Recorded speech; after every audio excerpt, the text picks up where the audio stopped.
जय हिंद दोस्तों, स्वागत है आपका हमारे यूट्यूब चैनल पर। दोस्तों, हर मंथ की तरह जून मंथ की ड्यू डेट कैलेंडर इस वीडियो में हम डिस्कस करेंगे ताकि आपको इनकम टैक्स, जीएसटी या किसी भी अन्य तरह की लेट फीस, इंटरेस्ट, पेनल्टी है ना लगे। दोस्तों, आपको समय से ही सारी की सारी रिटर्न्स है जो अपने कंप्लायंस है वो कर लेने हैं। सबसे पहले हम बात करेंगे 7 जून 2023 को। दोस्तों, अगर आपने मई महीने के अंदर किसी भी क्लाइंट का, किसी व्यक्ति का टीडीएस काटा था या टीसीएस कलेक्ट किया था, तो मई महीने के टीडीएस, टीसीएस को आपको 7 जून 2023 से पहले पहले गवर्नमेंट के खाते में जमा करवा देना है। इसके बाद बात करते हैं दोस्तों 10 जून 2023 की जीएसटीआर 7 और जीएसटीआर 8। अगर आप मंथली फाइलर हैं तो मई महीने की जो जीएसटीआर 7 और 8 है वो आपको 10 जून से पहले पहले सबमिट कर देनी है। अब हम बात करेंगे दोस्तों 11 जून 2023 की जीएसटीआर 1। आपको पता होगा जीएसटी के अंदर क्वार्टरली रिटर्न, मंथली पेमेंट और मंथली पेमेंट के अंदर दो स्कीम्स आपको दी गई हैं। अगर आपकी टर्नओवर 5 करोड़ से ज़्यादा है और आप एक मंथली रिटर्न फाइलर हैं, हर महीने रिटर्न फाइल करते हैं, तो आपकी मई महीने की जो जीएसटीआर 1 थी दोस्तों, आपको 11 जून 2023 से पहले पहले लगा देनी है ताकि सामने वाले व्यक्ति को B2B के अंदर आपका कोई ट्रांजैक्शन था तो उसको इनपुट मिल जाए और सामने वाले व्यक्ति को किसी दिक्कत का सामना ना करना पड़े। अब हम बात करते हैं दोस्तों 13 जून की। अगर आप जीएसटी के अंदर रेगुलर टैक्स पेयर हैं और आप क्वार्टरली रिटर्न, मंथली पेमेंट के अंदर हैं दोस्तों, 3 महीने बाद अगर आप अपनी रिटर्न भरते हैं तो जीएसटीआर 1 भी आपको 3 महीने बाद भरनी पड़ेगी। लेकिन सामने वाला व्यक्ति चाहता है कि मुझे तो इस महीने का इनपुट मुझे चाहिए, तो दोस्तों आपको IFF जो एक फैसिलिटी है, इनवॉइस फर्निशिंग फैसिलिटी, इसको आपको दोस्तों 13 जून 2023 से पहले पहले भर देना है। अगर आपने मई महीने के अंदर B2B का किसी व्यक्ति को इनपुट देना है दोस्तों, तो आपको 13 जून से पहले पहले IFF है वो भर देनी है। इसके बाद बात करेंगे दोस्तों जीएसटीआर 6 और जीएसटीआर 5। अगर आप मंथली फाइलर हैं तो मई महीने की जीएसटीआर 5 और जीएसटीआर 6 को 13 जून से पहले पहले आपको सबमिट कर देना है।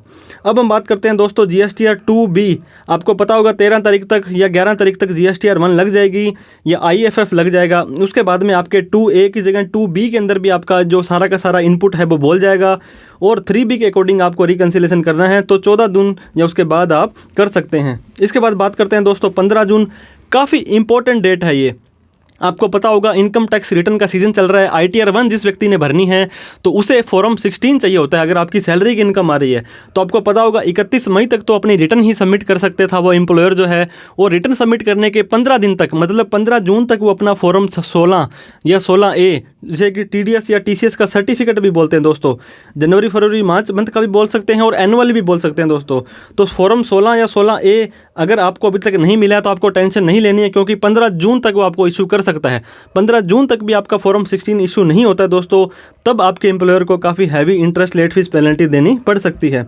इसके साथ में दोस्तों आपको पता होगा इनकम टैक्स डिपार्टमेंट पे एज यू अर्न के सिस्टम पर काम करता है। जैसे ही आपने कमाई कर ली, हमें तो टैक्स दे दो, हमें 1 साल का वेट यहाँ पे नहीं होता है। तो आपको पता होगा 4 इंस्टॉलमेंट के अंदर आपको एडवांस टैक्स भरना होता है।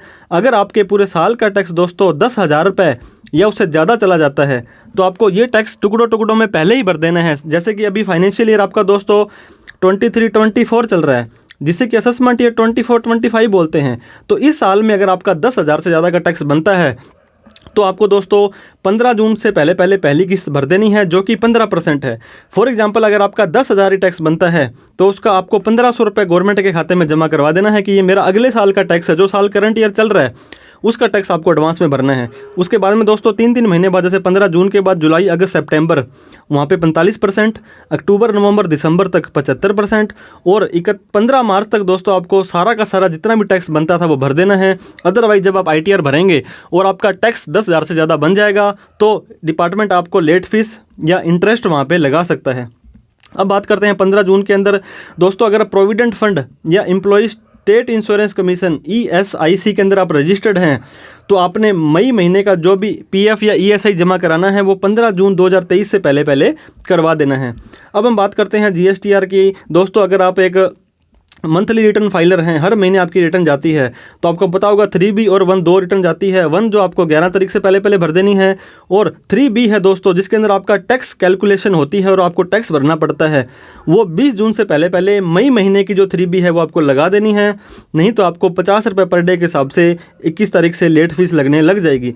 अगर आप GSTR 5A भरना चाहते हैं मई मंथ की, वो भी 20 जून से पहले पहले आपको भर देनी है। अब हम बात करते हैं दोस्तों 25 जून की।